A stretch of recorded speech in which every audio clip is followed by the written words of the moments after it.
Hi, it's Connor Schwab, and welcome back to another episode of Start a Glamping Business Podcast with Glampatect and your normal host, Nick Perslow, and me, Connor Schwab, with Sage Outdoor Advisory. This is another special episode, and I'm really excited about the guest that we have today. His name is Jacob Halverson, and he's got a really impressive CV and background working at some really cool boutique experiential hotels, as well as Mendocino Grove up on the Northern California coastline in a really iconic location. And he's worked kind of from startup all the way through stabilization and operations. And now he's working at Bishop's Lodge Auberge Resorts Collection in Santa Fe, New Mexico, which is a really premium kind of experiential hotel brand that is launching and unveiling, and that's a really exciting location. So we're really excited to jump in with Jacob today about his different operational experiences, both on the professional and boutique hotel side, as well as at some of these, an iconic glamping resort. So yeah, Jacob, welcome. Would love to maybe kind of before we dive into your personal story, you could tell us just a little bit about, we could focus mostly on Mendocino Grove and Bishop's Lodge, just what those properties were like, what type of units, what type of price point, location, and luxury level, and then we can kind of jump into your own personal story. Sweet. Well, thanks for having me, Connor and Nick. As I mentioned, I am a super fan of what you guys do and the information that you're putting out and the content that you're putting out. And to get a cold DM from Connor to be on the podcast was like made my whole week. So I am very appreciative of what you guys are doing and the education that you're providing and the community as well. Yeah, so I'm Jacob, and my background is new hotel openings, general management, boutique brands, private owners, and now experiential design and guest experiences. So yeah, Mendocino Grove is a 60-unit glamping outdoor hospitality experience on the Northern California coast that I had been so fortunate up until about a month ago to be the general manager for 4 years. It's a 30-acre property. I will say an OG in the glamping space, especially in California, and that was just out of visionary. It's a husband and wife team, private owners.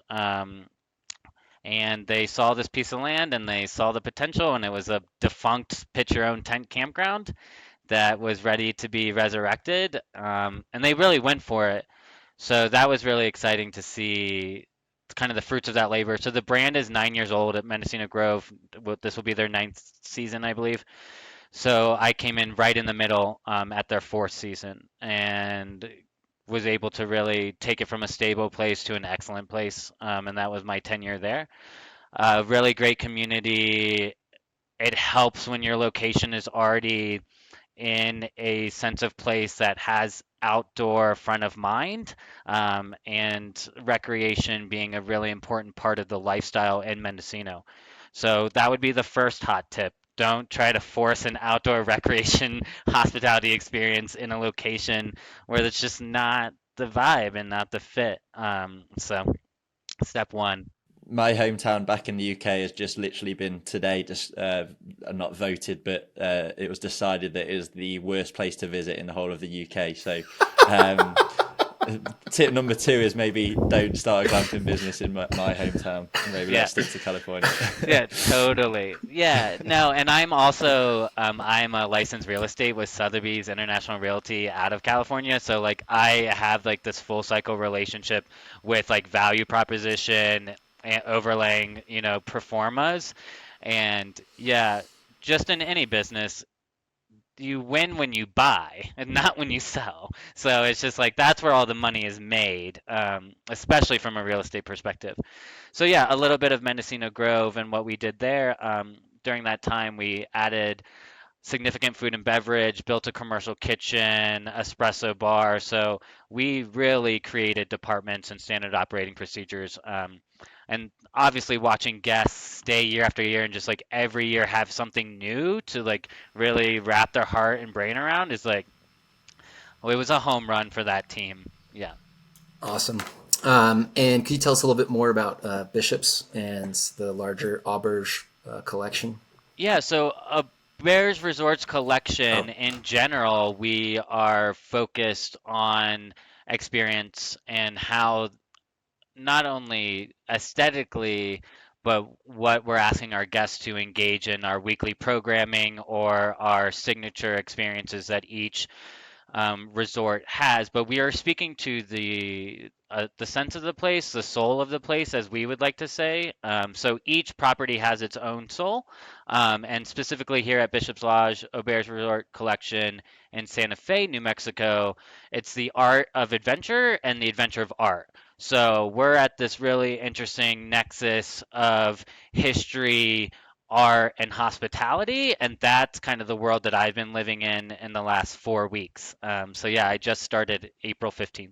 Yeah, and we're looking forward to diving into both of those properties throughout this episode. I think there's going to be some really interesting stuff. You know, Mendocino Grove is one of the leading glamping sites in the US, and Auberge have got some pretty special sites, including the one that you're working on at the minute as well. So, looking forward to getting into that. But just to go back to the start, it looks like your hospitality journey began at Lakeland University, although I'm sure there was a reason for why you studied hospitality that preceded that. But we haven't really interviewed many people who have done hospitality or studied it at university or any kind of school. So I'd be interested in knowing, well, first of all, why you decided to take that program, and B, what kind of skills you learned during that time that you still apply to this day. Yeah, so thank you for asking because Lakeland is a small private school off of in Sheboygan, Wisconsin. So I'm not sure how much press they're getting. So that's exciting for us as We're not fellow. Joe Rogan, you know. Yeah, We're yeah, not that no, big. we're on our way, Nick. We're on our way. I'm happy to support as your super fan. But yeah, so I was an education major and a biology major. So my whole life goal was just to be a high school biology teacher at my alma mater, like come back, coach volleyball and coach tennis. And like the easiest way to get a coaching job is to become a teacher. And then I took one elective, intro to hospitality, and I had a great professor. And I was like, wait, you get paid for being nice to people? Like this is a joke. So then I just like completely switched because that's like a low hanging fruit.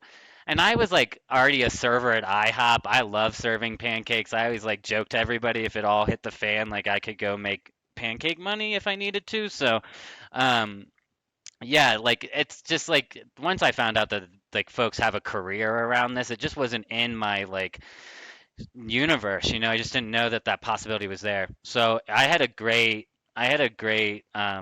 college undergraduate, and I actually didn't finish because my internship my senior year parlayed into my first management position, which like parlayed into the rest. So I'm a super senior with no degree and all the debt, but like I would not change a thing. Yeah. And you know, the common consensus from a lot of people, maybe it's people who didn't go to college or university, but you know, the common consensus is that you learn more in the workplace than you do in any kind of college degree, and I can kind of see where they're coming from because I would say it probably is true. It's really about Are the there any? connection. Yeah, I Yeah. think like your professor's connection gets you your first leg up, right? And Yeah. maybe that's like the secret sauce is like that's the entry that you get out of college. And like in theory, alumni network, but I've never really tapped into that. But yeah, I think it has its pros and cons, but you don't need it, but you need the hustle. Like you need that. Yeah. to butt in, Nick, this is an interesting question. Jacob, if you were, just about to start college or you were thinking about going back for a master's in hospitality, as someone who's had a really successful career in hospitality, do you think that those that, either majoring in it in undergrad or going back for a master's in hospitality or an MBA, do you think that that's worth it? Just from your perspective. I think you need some education, but I'm not sure if it's the full. I mean, like if you can take macro and microeconomics and figure out that piece, right, and a little bit of business. I do think that there's an accounting principle piece that's really important if you're going to be a business owner, that like you have to know your financials. But you can supplement that with outside courses. Like I don't think it needs a 4-year program, but I do think that to go and say like I know how to treat people well, that will get you so far. But as you know, if you want to expand, Nick, you're in this, like you have to have the business and you have to have the financial acumen to go raise capital. And that's like the first litmus test. So if you can't speak to your P&L and L and you can't understand your performance, go get the education to do so. Yeah. Or bring in a CFO like Lee Pritchard, who's going to be heading up Posh Outdoors. Yeah, I love it. Nick knows all about the financing and fundraising at the moment. So maybe could you just tell us a little bit and kind of a little bit how you in the jobs leading up to when you got to Mendocino Grove and just kind of that journey, any skills you learned along the way, and then how you found Mendocino Grove. And a little bit of information on the hotels that you worked at as well along the way. Sure, yeah. So I interned at Custer State Park Resorts, which operates, it's Regency Hotel Management, but they operate state park resorts seasonally throughout the country. So that's where I really cut my teeth, and that was important because of the volume. So I really learned a lot about like how do you do Sturgis Rally where you have 20,000 motorcycles running through the park every day and you're doing a barbecue for them and you're pumping more covers than most people see in 6 months into one day. So I think that was really important as far as volume training, and that's what like a resort inside of state park looks like, because you can change and you can task force and you can go to different lodges and get that exposure. So that was a great internship. And then, so my first like real parlay into a really important offer was the Society Hotel in Portland, Oregon, which was a historic renovation of an 1881 sailor's lodge by the Seamen's Friendship Society, hence the name the Society Hotel, in Old Town Chinatown. So if you've never been to Portland, that's also the center of all the human resources and central city concerns, and um, it's a hub for all sorts of people, including a large transient population. So the Society Hotel and opening a boutique hotel, which was also a hostel, which was also European pension and had private suites with their own private restrooms. It was a new concept for Portland at that time. Now you can get a hostel hybrid in Portland at 3, 4 locations, but this was really cutting edge for Portland hospitality. And that allowed me to really connect with people in a more genuine way where I can have my family on the streets, if you will, knowing that when my guests leave, they're not really being inundated with, all of the bad of Portland, because we have our own like little collection of folks that just are really looking out for each other. So I learned a lot about the importance of neighborhood connections in that job. Um, Understanding that your guests are going to be exposed to not all aspects of like Portland, the good, the bad, and the ugly that you necessarily want them to. And then how do you like message out of that? How do you make people feel confident and safe that even in an urban environment, they can still really have a well-rounded experience? So I think Society Hotel taught me that, the relationship building more than anything, and that you can create a good guest experience in a gritty urban neighborhood. One thing that struck me when I was doing the research on your time at the Society Hotel is you did a project called A Colourful Life. And I know very little about that, but it sounded intriguing. I want to ask you what that was and the kind of experience it was. Thanks, Nick. Yeah, that project's really close to my heart. So it's like and I put some bonus money on the line to execute that too. We'll dig into the tea, if you will, of that story. But yeah, that was my first glimpse of getting terminated. But so Your first? yeah, my first. Made a long time. You don't have a good career unless you take some risk, and you have to take some risk, and that's how you build your portfolio, and that's how you get the CV. But yeah, so A Colorful Life was inspired by one of our photographers took a photo in the room that we are going to use for some marketing, and he basically did this like little heart hand shadow puppet on the wall, and I was like, oh, that's brilliant. So we had like these IKEA bedside lamps on the table on the side, and they were just clipped on. So I worked with a very talented artist, Jen Fuller from Jen Fuller Studios. Everyone should hire Jen for anything. She works with art and glass and light, all across the world, honestly. And so Jen just happens to be in our backyard in Portland. She hacked these bedside lamps and turned them into projectors, We then interviewed all the staff members to get their favorite like history of Portland or aspect of the hotel, created a slide based on that staff story. So then when the guests went into the room, they would have this blank slide that they would put into their projector, and they would basically be coloring on the walls because they'd color the slide as it was on the projector, with dry erase markers. And that was like their art experience before they went to bed. So like, and I was also really high on the flow state at that point, where I was like, how do we get guests into the flow state? And just like with like, oh, that was like notebooks of the flow state. So I was like, what a really intimate moment, 15 minutes before you go to sleep, to like connect with this staff member, connect with the story of Portland, and then like really color it in and make it your own. All leading up to the Portland Winter Lights Festival, which happens every year in February, the darkest time of the year. So then we would take all these guest creations and these slides and then hang them in our 20-foot, glass lobby windows, for the Lights Festival. That is brilliant on so many levels. Great question, Nick. Wow. Did it work?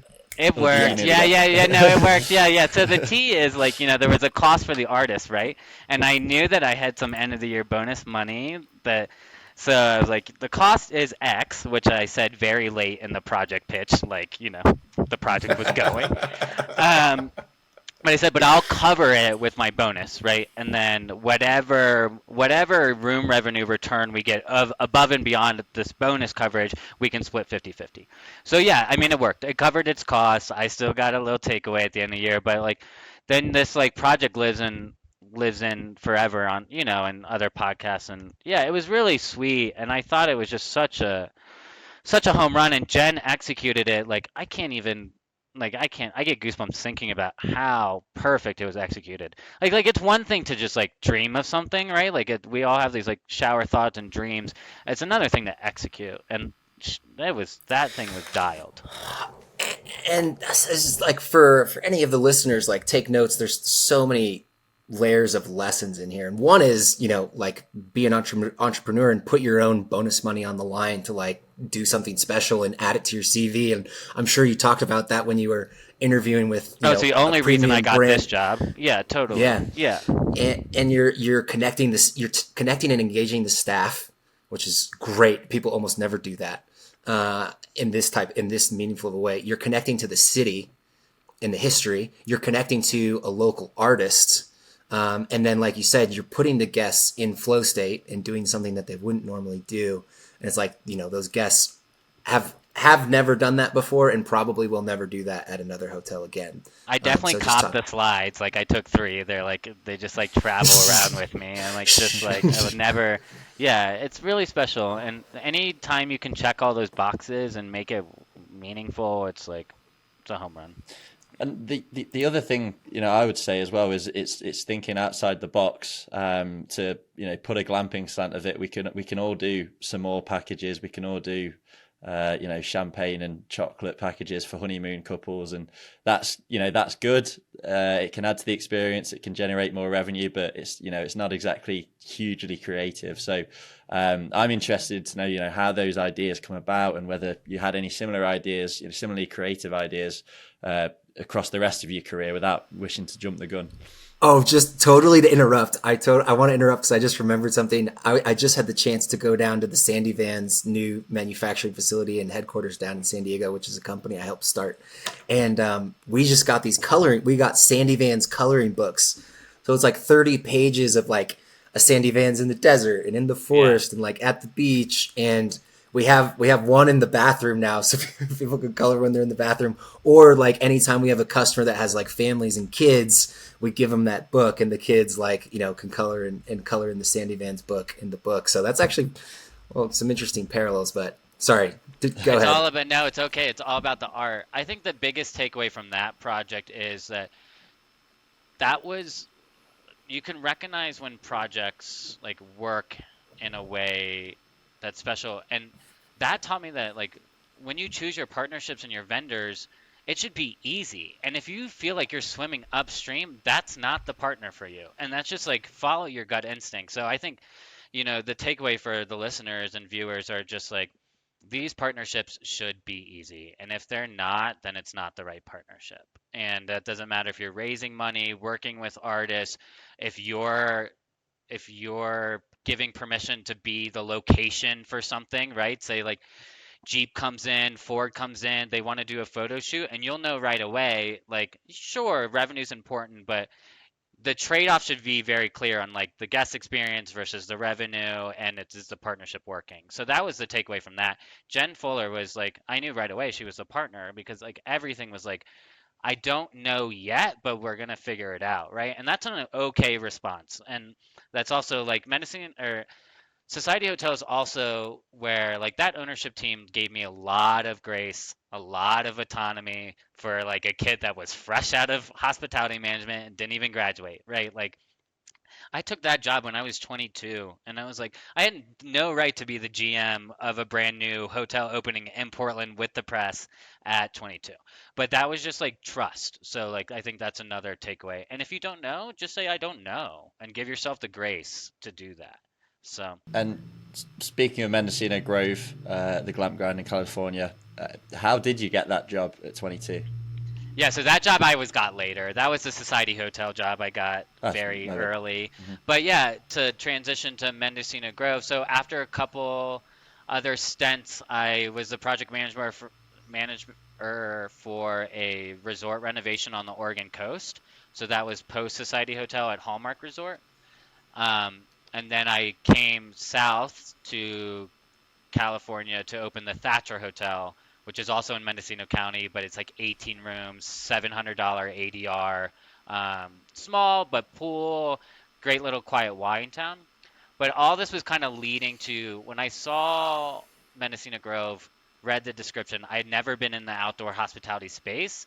I was like, oh, my personal values align with this. Like, I loved recreation. I love being outside. I appreciate the personality types that also engage in those activities. I can make this work. And also, it had a seasonal employee component, which I knew I know that I can like get the most out of people for 7 months. Like to like that's where you really cut your teeth in HR. It's like if you can do seasonal employee management, you can do anything.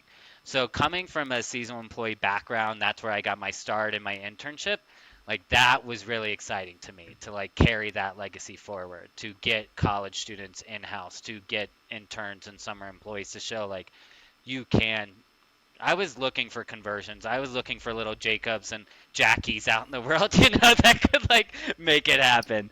So I think that's a great point to jump into. Is can you just tell us about your seasonal hiring playbook and what that was like? yeah, so cast a broad net, right? You can post it's like so cheap to post, and just like if there's an opportunity to have housing on site in your development plan, even if it's for 4 people, I cannot tell you how stabilizing that is to know that you can bring in 4 employees that you've vetted, that you've hired, and that you can like take care of the housing piece. And I'm not sure like how much you work on this, Connor and Nick, in your projects, but I would say like that's a non-negotiable. Like if when I go to open my own thing, employee housing will definitely be part of the perform in the plan.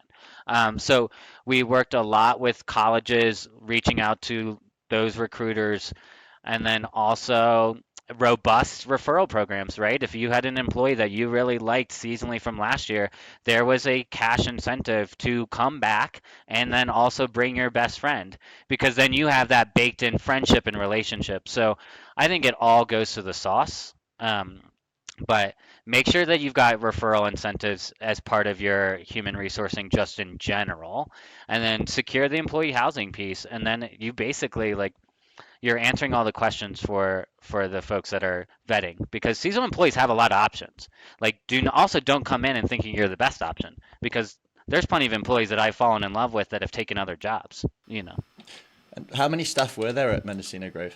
We average about 30 to operate the 60 plus, but that's between grounds crew, housekeeping, fire valets, front office, reservations management. It's probably 30 fully loaded.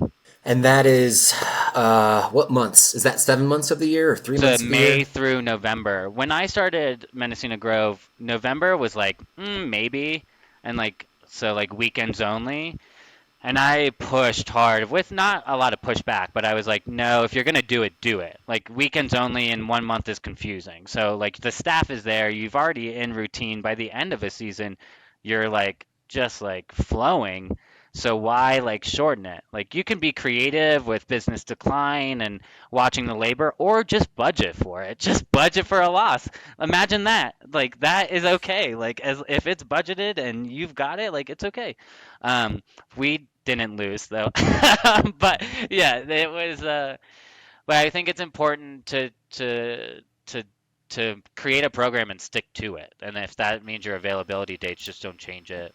Um, so yeah. And so you guys, it was so Mendocino Grove, the whole property was closed from approximately December to February, or December to Yeah, March. the week, so we closed end of Thanksgiving, and then we opened up the first weekend of May or last weekend of April, considering the calendar, whatever the Friday was the closest Friday. And that was just due to weather, I would assume, temperature. Yeah, weather. Also, it's nice to let your property rest for a second, just to like recalibrate to round table at the end of the season to like really make meaningful changes. It's hard to make meaningful changes when you're in operation all the time. So, but yeah, definitely weather dependent. February, Mendocino is like, it's my birthday month and real gray. So. Could you give us an example of some of the changes that you implemented in the off season? Yeah, so I think a big one was we increased our food and beverage op. So we did two major construction projects when I was there. The first one was finishing out a new lower bathhouse right before COVID. So I came on March 2020. I could have been affected, right? They could have said, hey, we're tabling your job position because we can't open anyway. Instead, they said, you're here. We're going to project management this new restroom. So we created a bathhouse one season that had a sauna and a landing for hot tubs for future development. So that was like a key part of the experience, was just building that. So returning guests came back post COVID to like more restrooms, and that was so convenient given that there was a pandemic, that it was like, oh, more public spaces, more restrooms. Like it helped from a disease spread standpoint for sure, but also it just helped like build safety and confidence in the guests, that they could thoroughly enjoy this outdoor experience. And then the second was a commercial kitchen, which just like for group sales, so important. Food and beverage programming, so important. We were able to keep all of that in-house, which we're like on a 2 to 3 night stay, which is like our average. We had a lot of weekend warriors from the Bay come up. We didn't get into that extended stay model. So it was like, okay, I'll eat one dinner on site and I'll eat one dinner in town. And that worked out perfectly. It also allowed us to increase our breakfast offering, having that commercial kitchen. So I helped really bring that menu up, I believe. And then my final season, we added a whole espresso program, which I got to operate last year. So every single increment got better. We changed our housekeeping. We triple sheet. We do duvets differently. I think having the hotel ops really helped in that way, just to kind of tighten storage, par levels. How do you create an SOP for this? You don't have to, I didn't have to really ask. So I do want to know a little bit more about that, because I've never had experience running a hotel. Clearly, there are a lot of people listening to this who have never had experience running any kind of business, and they might be wondering, well, how on earth do you go from having no commercial kitchen to saying we're going to have a commercial kitchen and then doing it? What did that process look like from the initial idea stage all the way through to implementation? Yeah, so the initial idea was to build community space first and then just have this fun kind of kitchen add-on.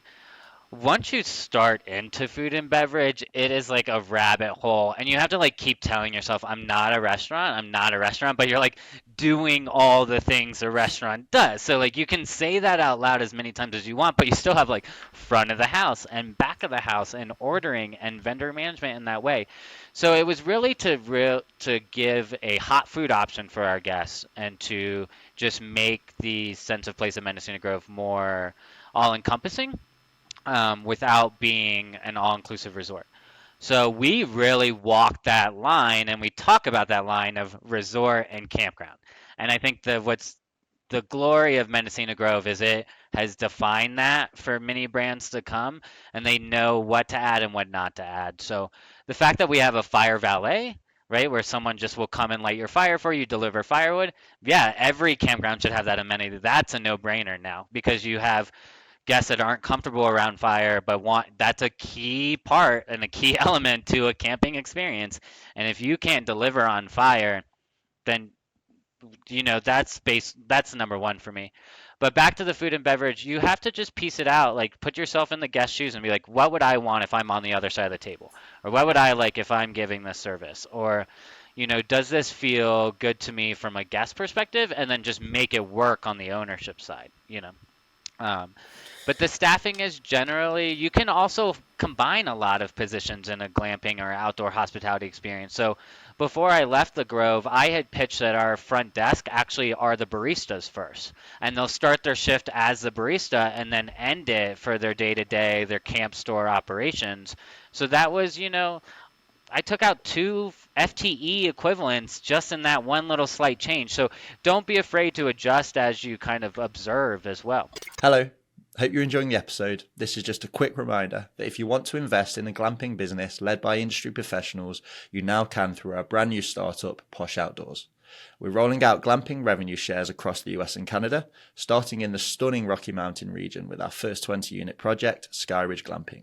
We're taking investment in Posh Outdoors from the Glampitect community, which effectively gives you a piece of Skyridge and all future projects, of which we expect there to be dozens. Here's a short clip from an interview I did with Crystal Postel, who will be the on-the-ground operator at Skyridge.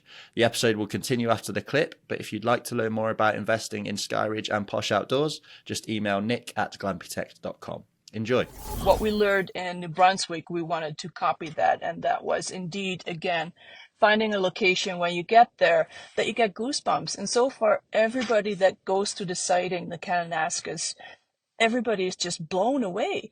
And if we have that, if we feel that way, our guests will feel that way too, and we can sell it better too, right? It's definitely all about the location and the views. It's just feels so relaxing when you get there. Yeah, and the other thing is I've got my marketing hat on. Obviously, the priority is the nice views for the guests and that they enjoy their stay, but you're going to have some unbelievably good Instagram reels and photos and everything like that with the mountains in the background. So I'm looking forward to seeing how that goes. Do you know how much it costs to put in a commercial kitchen, and about approximately like what type of equipment was in that? Yeah, how many zeros do you want?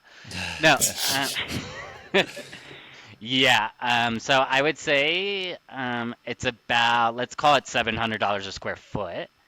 Because then that helps like the general like pre-developed folks like kind of wrap their brain around it. But I'd say minimally it's $700 a square foot, and its equipment cost is probably $150,000. So what we rented our commercial dishwasher. Always lease your dishwasher. It's way easier that way. Plus, they do their chemical and maintenance. And it's just like if you're going to have Ecolab come do your housekeeping chemicals, they might as well do your dishwashing at the same time. There's a lot of economies of scale and benefit that you get from renting a dishwasher. So that would be hot tip number one. And then we had our coffee brewers in there. We did 2 refrigerators, 1 freezer, a double convection oven, a warming cabinet, flat top, which also had 2 other ovens below it. So it was 4 ovens, a flat top, 6 burners, 2 fridges, 1 freezer, and a rented dishwasher. About $150,000 plus the $700 a square foot. Mm-hmm. Okay. Do you know approximately how many square feet it was? Yeah, let's call it, let me just do my math. Let's call it 1,000 square feet. Okay. Yeah. Perfect. All right. Well, that helps with some brief numbers. Do you think you guys saw the ROI from like the return on investment from that in terms of, were you getting group bookings, or were you able to raise your prices, or? I'd love for Chris and Teresa to answer this question, because I think it's different from the ownership perspective and the GM perspective. It's always going to feel like a heavy lift because, like I said, even operationally, it's not easy. It's not like you spend $100,000 on a jungle gym and you're like, this is the best jungle gym I've ever seen, and like everyone Instagrams it. Like that's a safe investment, right? That's an easy emotional ROI. That will then populate and you get your press or whatever. The food and beverage feels like a heavier lift for owners because like it's still has little glitches like as you're in operation. So it's like so it feels like, man, I just spent X. This should be perfect, and you're like, but it's still people, it's still food, it's still a work in progress. But I feel like we got the return on investment for sure. We definitely were able to pitch to groups our catering menus. We were definitely able to then at the espresso bar have a breakfast burrito that wasn't complimentary, that was $10 easy add-on that cost $1.75 to make. So it's like it's easier for me to quantify all the things you now can do, right? It's more about the unleashing the potential than maybe realizing, a 20% NOI at the end of the day. Yeah, not. I mean, F&B is just so. It's. I always tell people, I'm like, it's so important, but it's far from easy, and especially with you guys being so remote. I mean, how many food options did your guests have within 10 minutes drive? Yeah, I think 10 minutes is hard. Mendocino has a good variety, but there's kind of like the 3 or 4 home run hitters that are booked a lot, right? And then Fort Bragg obviously had more options, but less on the brand level that we would expect for folks, spending $300 for a canvas tent. So, yeah, it also allows us to control our controllables, right? Which is like, I know that your food is going to be good because I tasted it. We test run this on Monday. You're doing it on Friday, right? So it allows more control in the overall arcing experience. And I think we forgot to ask this up front, but yeah, what's a typical like average daily rate for at Mendocino for the canvas tents? And I believe they don't have bathrooms, correct? That's correct. No bathrooms. It is a furnished. We started converting a lot more queens to kings, but it started out with mostly queens or larger family tents where a queen and 2 twins or a queen and a set of bunk beds. I've actually taken away a lot from the room, I think, during my tenure because you really boil down to what people really need. And then because you still want them to stretch, right? You're like still camping. You're still like getting outside. Like it can't feel. I think that like a glamping experience, I know a glamping experience in Dubai is going to feel a lot different than the Western United States because you're not looking for the education necessarily when you're doing that safari, in the desert. So I think we still allowed our guests to grow. But yeah, it's about $300. It's a fair ADR, give or take, based on views, number of people that can fit in the tent. We have larger tents, smaller tents. And for a property that large with that much going on, what was your marketing strategy to attract guests? Yeah, we were very Instagram heavy. And like if, Mendocino Grove, I don't know what their follower count is now. It's probably close to 40K. I mean, it's getting up there. But yeah, anyone can fact check me afterwards if I'm floating it by the now. tens of thousands of dollars, or followers. So yeah, it was a lot, but we had various strategies for Instagram. Like when I came in, I created a social media trade partnership. So I think it's really important to define for your influencers or your notable people that are staying with trade that you are aligned in the expectation of the trade. So that was something new to the brand that I brought over. It's like, if you're going to stay here on trade, then I need, a pre-Instagram post, a during stay post, a post Instagram, and a live during your stay, and just be like, that's what it's worth to me. And people are going to quantify their own views and numbers and conversions and whatever that looks like, but you have to define that for yourself. So I think that's very important for a marketing strategy is like, you should set that strategy, set what that trade is, and then have contingencies. If the person, like, you still put credit cards on file, if they didn't have your trade, you've had them sign the contract that says, and you're being charged for the full amount of your stay if you don't follow through on this contract. I mean, because this is a business, and if your personal brand is your business, then you should be okay in operating in that world. And if the person that you're working with is not, then they're not a personal brand, right? So then you don't work with them. It harkens back to it should be easy. Your Instagram relationships should be, your marketing partnerships should be easy.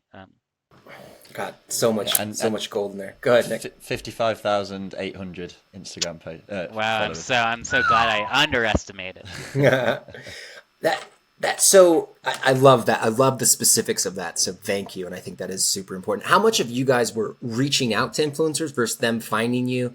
I mean, it's probably more of you guys reaching out at the beginning and then less of that as you got more momentum, or did you have a strategy in place?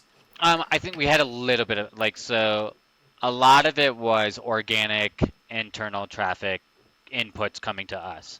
And then we would vet. At the beginning, it was just Teresa and I, the owner, one of the owners, and myself would vet, see if it's correct. And then in 2023, we brought on a real independent contractor marketing manager in that way. So then we would sit down, template our post, and then we had our little target list of like, if these 5 people help, that would help my group sales, because these are like heavy hitters in the group sales department, right? So then you can start attacking just the people that you want to have. Maybe attack's not the best word, but I'm very competitive, so for me it is attack. But yeah, like if you want that business, you have to go out and get it. So we did both. We had a lot of organic that went through a vetting filter, and then we had our kind of like target list of people we wanted to stay.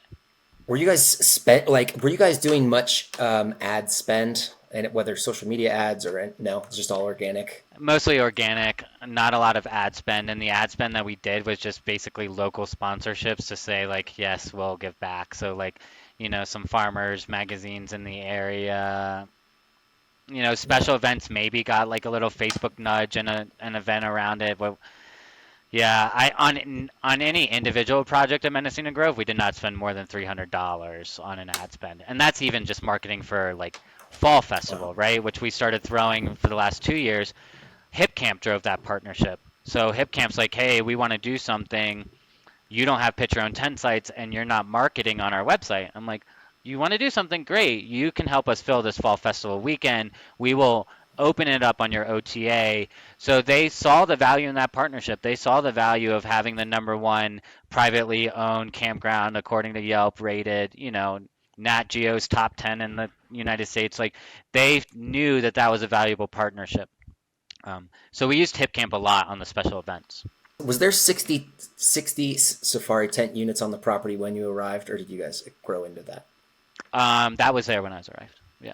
Wow. So 60 is a huge, like, I guess for the listeners, like 60 is definitely on the top end of units at a glamping site pretty much anywhere. I mean, there's probably a couple dozen glamping sites in the US that have more than 60 tents. It's not a lot. So I guess how was it, filling 60 tents? Like, was there a stabilized occupancy level when you started versus where you finished, or was that, getting midweek occupancy, I'm sure was a challenge in the remote location. Like, how did you attack occupancy with such a high unit count and in such a remote location? Yeah, so it's okay to have typical hotel patterns, right? So even if you're in an outdoor space, even if you're only open for the winter, the first month and your last month is going to be your hardest to fill, right? So just like going into that with that expectation that like I want to sell out on the weekends, obviously, every weekend, and then I'll be okay if my midweek in May is 50%, 40%, whatever that looks like. But the strategy is like the returning guests, like creating the memories in which it's a tradition. That's what Mendocino Grove did so well, is like the year after year booking, or it was like the spring and the fall. Like we have many guests that stay twice in a year, right? Where it's just like, okay, we come in May because it's pre-busy season before kids get out of school, right, is very quiet. We want that experience. And we come in November because it's more festivals, the wine's going on, the growers are crushing grapes. Like there's just a lot more things going on in the fall.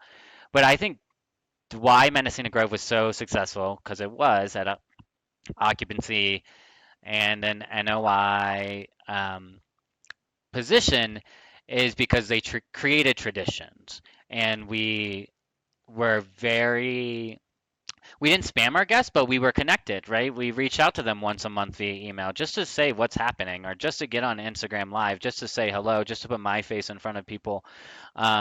And we had a lot of returning employees. So that helps building confidence in your brand when a guest comes year after year and it's like, oh, it's still Caroline at the front desk, or Sarah, and they're still all here. Just like this sense of comfort that you're providing for the guests.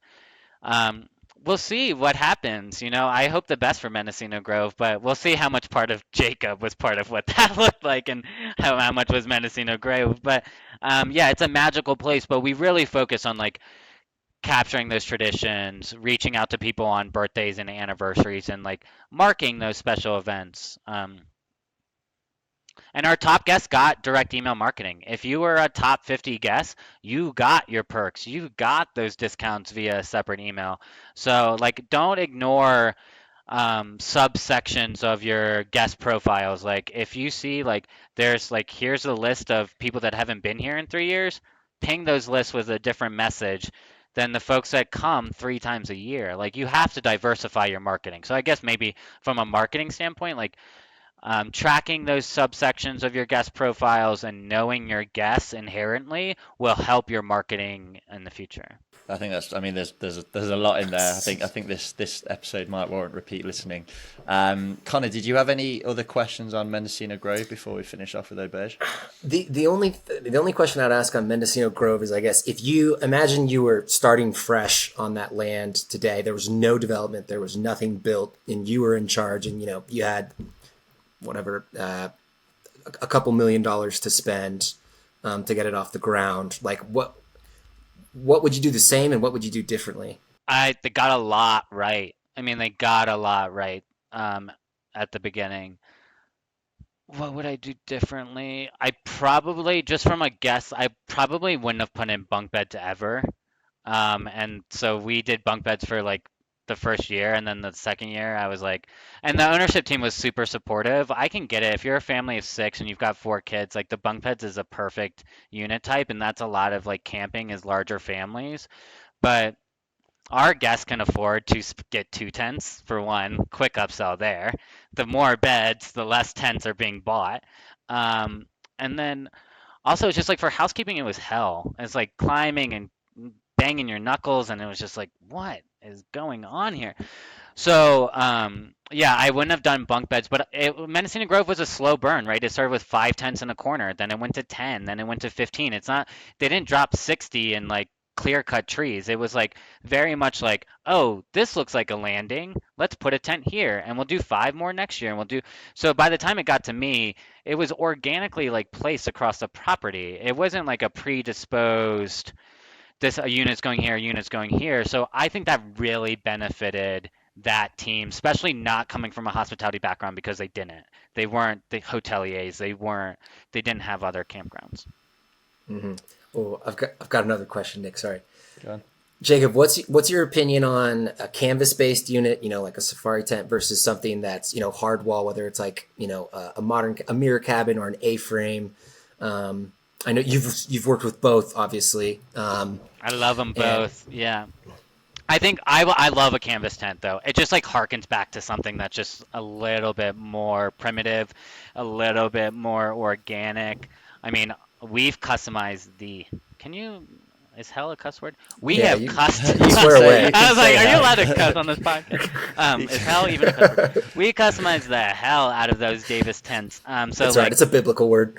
Yeah, totally. You could say you customized the shit out of it if you really Yeah, wanted no, it. that was it. Yeah, that was it. We customized the shit out of it. So our tent is now canvas, vinyl, zipper, double seal, pet screen. Like you can't buy it off the shelf. Shout out to Will Marquette, the owner of Davis Tents in Colorado. He is sat on calls with me, and he's like, "You are nickeling and diming me," and I'm like, but this works, right?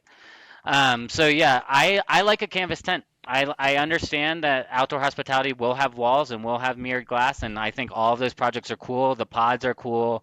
But like it just fits our scene better. Like I don't like some places are just more wilderness and they need more fortitude in that way. We didn't need that fortitude, so we didn't build it, right? But I can see the applications where it's appropriate. Jacob, your new role at Auberge Resorts, specifically Bishop Lodge.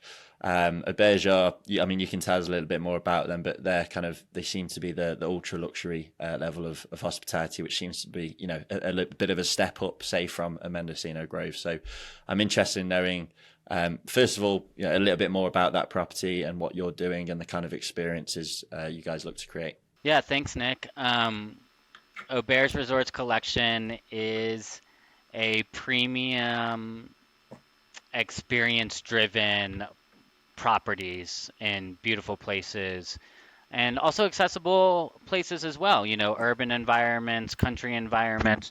But the key is that, and I connect with this ethos a lot, is that when a guest stays somewhere, you can you can feel well taken care of at a lot of different brands, right?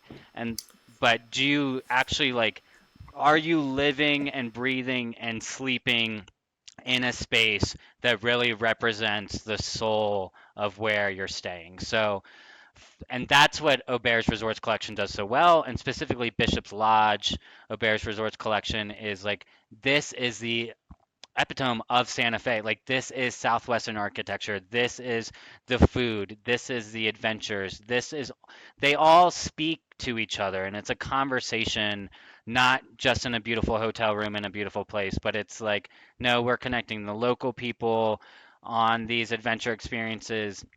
It's a real understanding the ecosystem and soul of the place. And I think that's what differentiates the brand. Yeah, and just to like maybe chime in to reinforce that, like for the listeners, like go look at their website. It's stunning. I've never really thought too much of New Mexico, and then I saw Bishop's website, and it's phenomenal. And the aesthetic and every detail, and truly what you said, like it feels like it's grasping the soul of Santa Fe and the landscape. I think there's even like some indigenous peoples, like workshops or connections to the history there, which I love. And yeah, so how did you end up getting the job there? I'm sure it's quite a competitive process to get to get hired at a company like that. Yeah, and to speak to that place, this is also the first property that I've worked at that has a land acknowledgement to the people that occupied this space centuries ago, and with that we have created with a local the local tribal leader here in the Tusuke tribe, which is just right up the street, and this is Tusuke land. So I did want to call that out, is that we do have a land acknowledgement that is part of our our larger town hall meetings, and whenever the staff come together, it's at the first and at the forefront. Even so that I created this archery program here, and I like there's like a little, if this gets taken, I'll get the compliment. But it's this like little archery hunter promise card that basically says like, I understand that I'm going to be safe with my bow, and that the bow has been used by people for many of ages, And then on the back is our land acknowledgement that we have as a company for the Tusuke tribe. So like I'm trying to intertwine that into everything, but specifically, yes, I'm the experience manager. For the first time in my career, I have no employees. I am not making schedules. I have no direct reports. It's a really alien thing. So my job is creative, but it still goes through the operational filter because I just can't drop that part of me, right? Like, how is the staff going to execute? How is the vendors going to work? The whole story of it all. But yeah, so to get this position, it was many rounds of interviews and a case study and a site visit and then a final, are you sure you're ready to like leave Mendo? And a gut check, and then a yes. So yeah, it's an intense job because it's hard to explain. Like it's very cerebral. They're like even to my family and friends are like, what do you do? Like being a GM is easy. People can fill in the gaps. Like this is what GMs do, everything. But being an experience manager sounds like very cliche. But there's some meat around this job. Basically, I dream what I think would be a really great experience for somebody, and then we figure out how to do it, and the adventures team sells it.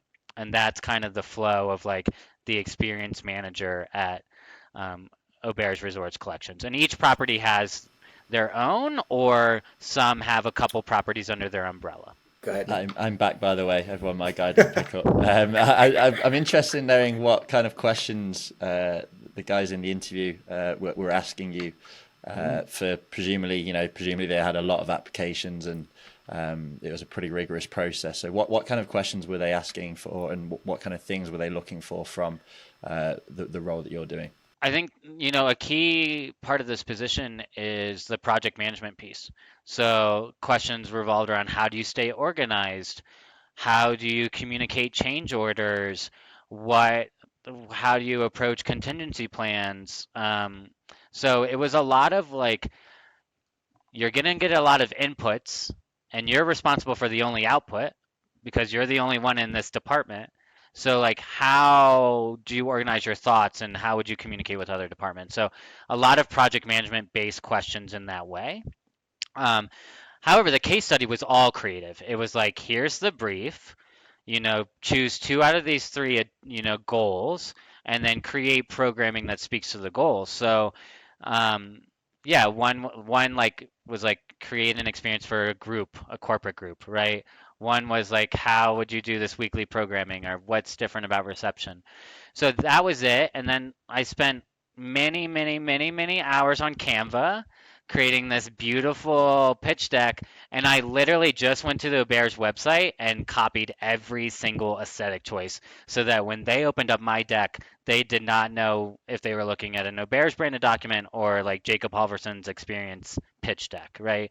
And I think that was very important to say, like, not only can I be creative, but I can match your aesthetics from the beginning. And if you can, like, that's what I had to prove, I think, to get the job. But most of the questions were around project management because a And are lot of you the allowed job is that. are you allowed to share some of the fun proposals that you made in the interview? That's Sure, what I yeah, wanted to ask. Yeah. I don't, I hope we're not getting you fired here, by the way. no, I don't think so. No, this is good marketing. I mean, I'm fired up to Totally. go there. Yeah, no, I created this like chuck wagon dinner experience that I got pretty excited about where like my theory, um, and there was a lot. I did too much. But so one was like this whole idea around like desert cinema, right? Where you can like go and we would drop you in the middle of like the desert and you'd have this like blow up like desert matinee. And the afternoon was like Conan Brother movies and this whole desert matinee vibe. So that was an idea that I had. Um, Jeep tours to stargazing, which is already kind of a low hanging fruit, but that was really fun to think about. But I really want to crack this nut of like having someone do like CNG manufacturing, like give me the kits for like chuck wagon, like just like blanks, and then have corporate teams like make them, right? And like draw and paint on them or cut them out or like deconstruct these chuck wagons. And then like it would like show up at their food and beverage events. Like maybe that's the coffee cart, right? And it was like this competition thing, but it was like this art project that brought everyone together, but then followed them throughout their stay, and then that can be deconstructed and then brought back to the office, right? And then put up in the office. So like that was something that I got really excited about from a corporate group perspective. Yeah, and then other things like from a weekly perspective, like bringing in flamenco classes, um, foraging, like those are all like it's hard in the experience game because there's a lot of talented people. So like to have an original idea um, in this position is you're not going to have it per se. You have to make it better and make sure that you're speaking to what we want to, which is the art of adventure or the adventure of art. So just keeping that in mind. God, well, congrats on, in many ways getting the dream job. I almost took a dream guest experiences manager position at a glamping resort in Montana. And yeah, what a cool, and then hats off to Auberge. I keep pronouncing that wrong, but hats off to them for having a dedicated person, FTE, who's just focused on basically like how can we make sure that guests are connecting and having an authentic experience, more than just a room, but like an experience.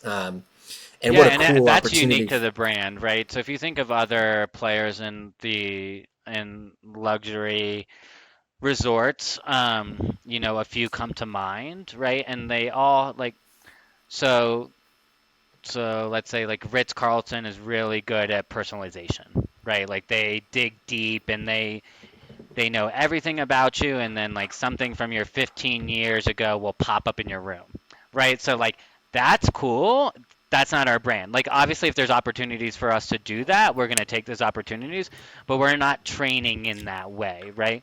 Where it's like Auberge Resorts collection is they are putting dedicated people to think about the different priorities and seasonal programming, weekly programming, complimentary, also non-complimentary, design, guest experience. Like right now, we're gonna roll out our pool very soon and our whole pool program. So I have to start focusing on what that looks like. And I've been working on the last couple of weeks. I've just been working on holiday programming schedules. So like for 4th of July, we have a really fun poolside and pups where I'm gonna have the Santa Fe Humane Society come out for a pup adoption, so it's going to be palomas and puppies, right? So you're going to have your little Oh, paloma, yes. which is a southern drink, right? So it all speaks to like what this looks like for us. Yeah, and in New Mexico, you're not really thinking about 4th of July in the stereotypical like red, white, and blue.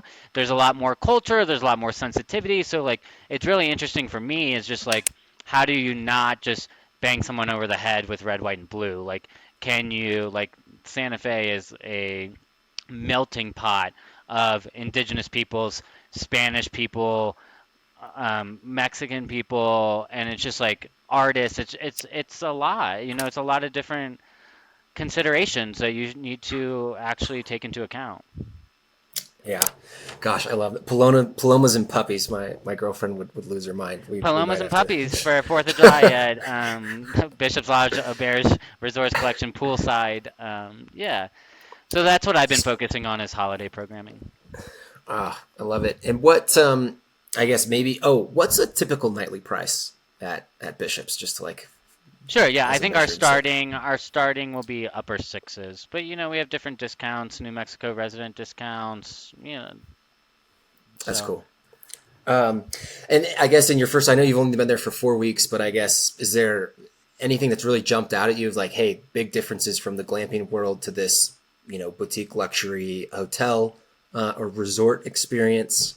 yeah, sure. I joke with my friends that like I used to think people did things for me because I like I'm a good manager and I like work really hard and I'm like in the trenches and I'm like when I came here it made me quickly realize that I was like no, it's just because I was a general manager, like people were just doing their jobs, not like doing favors. So that was a quick I'm used to like having like support in the way where it's like if I got on the radio like I need these three things moved, it happens, right?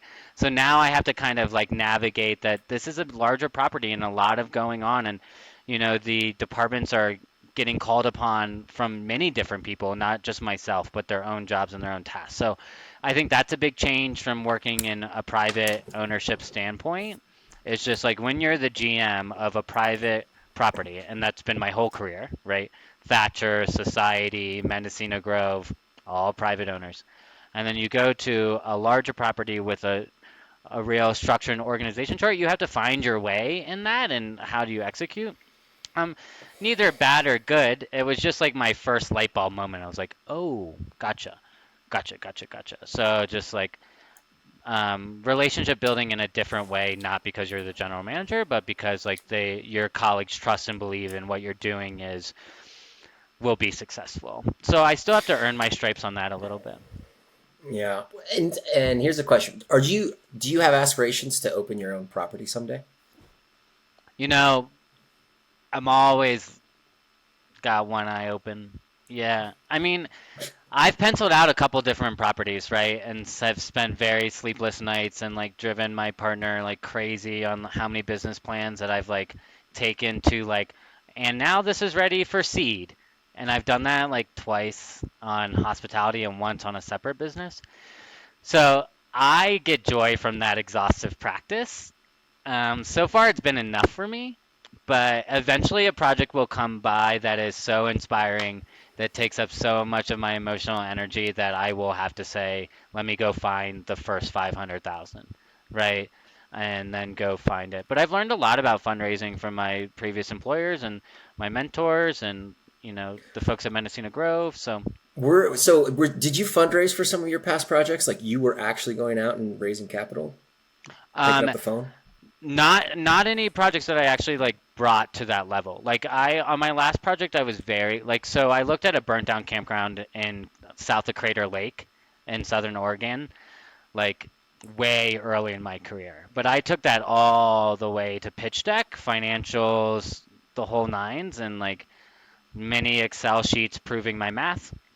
Um but that was too early and I just knew that that was never going to get legs, but it was like really helpful for my mental space. This last one that I did, I was like, oof, yeah, I feel good about it. Maybe I can, I'm not far. It's one of the determining factors on why I took this job. The property is in New Mexico. It's outside of Santa Fe. It is debunked. It's currently on the market. So I do have some sort of comfort that as much as like Auberge or Bishop's Lodge, Auberge Resort Collection will have me in this capacity, or cross my fingers, whatever promotions, knock on wood, that may be in the pipeline, or what I hope to do within this company, I do find some solace knowing that that project is just right over there. Mm-hmm. Totally. And there's a so we work a lot with, well, if you ever end up wanting to launch, give us a call. I'd love to chat with you about it, because that's exactly what we do. And then the second thing is, we work a lot with banks and lenders and investors and people who are launching their first property, and Right. they're going to raise money. And I think one of the biggest concerns for investors or banks is when an entrepreneur wants to launch this, but they don't have operational hospitality experience, just like the day to day, as far as bookings and room turnover and guest check-in and guest check-out, and like that grit and like the real organized chaos that needs to happen to make something like that, a daily turnover happen.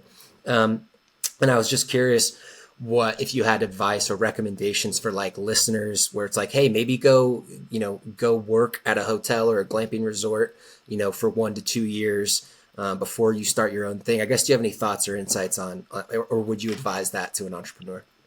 Yeah, it's tough. Well, that's why they should call you, right, Connor? Because then you can like make the bank feel good about that. Um, Yeah, that is what we do. yeah. So, but it's tough because the examples I have in my real career, that's not the people I worked for. I worked for smart, creative people that had a, higher risk tolerance than most, that were willing to put it all on the line for something that they really believed in. Society Hotel was that. It was a group of four, a husband and wife team and their two friends and associates that like really believed in the project, and here they are, number two, and binge it. It's just like, and the Mendocino Grove, the same thing, outside of the space, but really believed in the land and what that could have. So as much as I want to say yes, I don't have the living example for that. Do I understand why banks want it? Of course. Yeah. And do I think that it's advantageous to when I go out, maybe in 5 to 10 years and try to go raise money? Sure, I will like really lean heavy on my ops background to create a sense of confidence around that. But I think that investors are smarter than that, right? So it's just like I'd rather go get private money than bank money. Mm, That's just it. Like, go find the five people that live in that state that want this project to happen and get money from them. Don't like, or go to like an ag credit. Like, I'm sure you have this experience. Like, ag credit unions are a lot easier to work with as far as their loan limitations and what could be under that umbrella. And you can work ag into your programming, and a lot of easy low hanging. The barrier to entry from an ag program is a lot easier than people think. So I think if you need to go into a conventional path, I would suggest figure it out with the ag lenders, because that's who have the money and that's where the programs are. Yeah, and the USDA loans is a great route. So U.S. Department of Agriculture. It's very similar to like the SBA. It's just focused on agricultural. So yeah, they're both great routes. And I love that answer where it's like, hey, no, you don't need the background. You just need to have the eye of the tiger and go make it happen. Yeah, and And there's going to be supporters, right? You got to find the supporters, and whether they're like big sharks in the room you know, or not. It's just like Society Hotel was friends and family money until it needed to be recapitalized from the bank. But it was all small lending amounts, Class B shares, right? There's some insider baseball for you, but I'm not employed by that team anymore. But so it's just like I would rather have private money seeding anything than just the bank. It's so hard. It's so prescribed, and sometimes you like can't prove the vision with your financials right away, and you need a runway. You need some grace. for sure, and I love that approach, finding a small group of people local to you who are bought in to the vision. And that's that the reality is, a lot of people launching their first property who don't have experience doing it in the past, that's probably their best bet. So there's a lot of truth to that. And also, I'd say Society in Bingen. I love that location. My girlfriend and I went there for our anniversary. The spa concept that they have is one of my favorites. And like, I want to incorporate something almost like that. What they've done with their spa offering is amazing. I want to do that at my own property when I launch it Yeah, someday. Matt Siegel really drove that trip on the spa, and it's just being like, hey, I've experienced something similar to this, and it was like really good. I mean, but even look at the risks there. They're like, you're going to be across the river. Everyone stays in Hood River. No one's going to cross the river. Just it doesn't matter. You're the only thing across the river. You have white salmon, which is like higher value proposition for real estate. There's nothing in Bingen, and everyone's in Hood River. But the guests are this. The guest profile is the exact same. It's windsurfers that are on that river because it is world class that need a restorative experience, so they will come and soak at Bingen, Washington, and they will stay across the river. Yeah. I'll go there so I kiteboard in Hood River all the time. That's where I learned. And like, I'll go there for a spa and a cold plunge every single chance I can. It's usually full. Like the day passes book up. I mean, that group is so smart. And it's not the original group now. I think, it's just 2 out of the 4.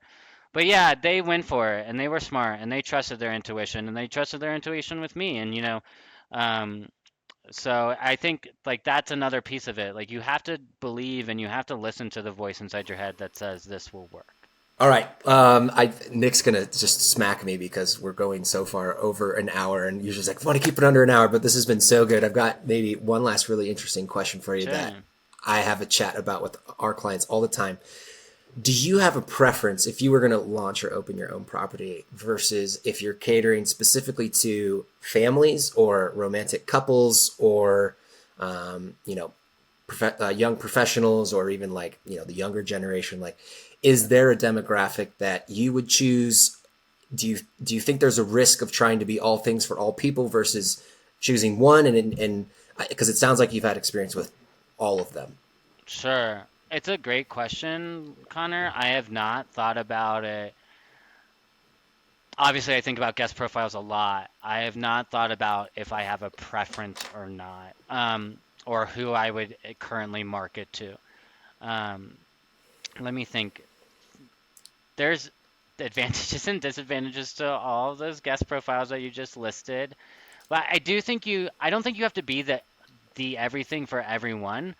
But you have to be genuine in what you're doing to allow everyone in, right? So that's the difference. I would like look in the mirror on that. It's just like, am I creating an experience that can be enjoyed by all? But you don't necessarily have to have that lens as you go into it per se, but you should be able to sit comfortably and say, yes, this is accessible to all those guest profiles, including physical accessibility, which gets overlooked a lot, which I hope being a part of a bigger brand allows me to explore what that looks like. Like, what does a neurodiverse stay look for someone that has autism?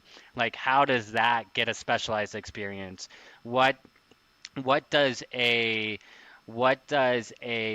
like an ADA accessible hot air balloon ride look like? Right? Or what's the equivalent? So like now that I feel like I've covered the normal bases, like I'm very interested in tailoring programs to underserved guest profiles. So yeah, if you are an African American maker sitting in Louisiana, call me. If you are a leader in the autism spectrum space at University of Wisconsin, Madison, call me. Like that's what I'm really wanting to do now. I'd love to like say, no, there's a place for you at the Bishop's Lodge Auberge Resorts collection table. And I think being in a bigger brand with a budget will allow me to explore what that looks like. God, this has just been the most supercharged episode, Nick. I'm sorry. I think we're missing half of it. Wait. Yeah, it's amazing what we can do when you get out of the way. Nick, but now we're ready for your comeback. Yeah, Yeah. Well, I'm ready to go home. Yeah, totally. Sorry, guys, I've just been on a call and I've just got back. So yeah. I don't know I don't want to interrupt the flow. I don't know whether you were finishing off or what, but I think we were starting to wrap it up. Okay. Jacob, did you have any? I guess you might have just said your ask of the audience. Do you have anything else you wanted to ask the audience?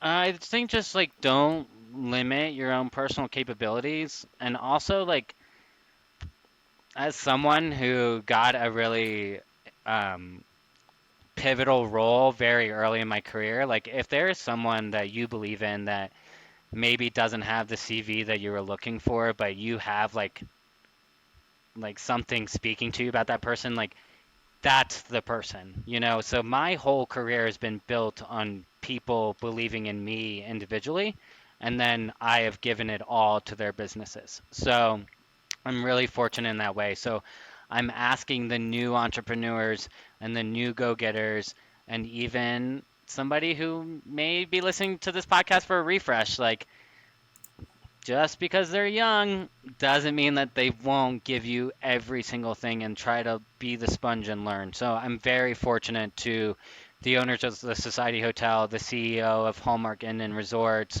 the owners of Thatcher Hotel, Mendocino Grove. Like every step of my career is because somebody put me on a platform to do so. So I wish the And same for other people.